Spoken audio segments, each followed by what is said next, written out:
Nakabili baga naman kami ng malaking ampalaya. Nakakatuwa dahil ang laki. Ang lulutuin natin ngayon ay ang ampalaya brittle. Hihiwain lamang natin ito ng pabilog at pagkatapos aalisan natin ng buto. Para naman si Apo ay gusto niyang tikman. Ay garne, tatanggalin lang natin yung buto sa gitna. Medyo may katagalan nga lamang bago ito mai-prepare. Pero ayos lang sa katulad kong mga lola para lalong ma-enhance yung memory para wag tayong maging makalimutin. Ay teka nga at ako'y uupo at para wag akong mangalay. Para habang inaalisan ko ng buto ay may ikukwento naman ako sa inyo.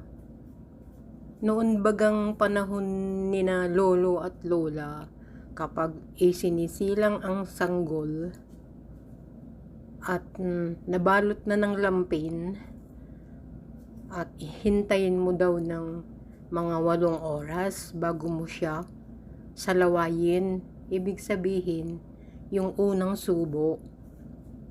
At ang isusubo namang una, kapag babae yung sanggol, ay magkakatas ka ng dahon ng ampalaya.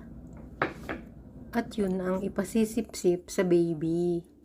At ang ibig sabihin ng mga lola at lolo noon, para daw pagka may nanligaw sa kanya ay hindi daw agad sasagot ng oo.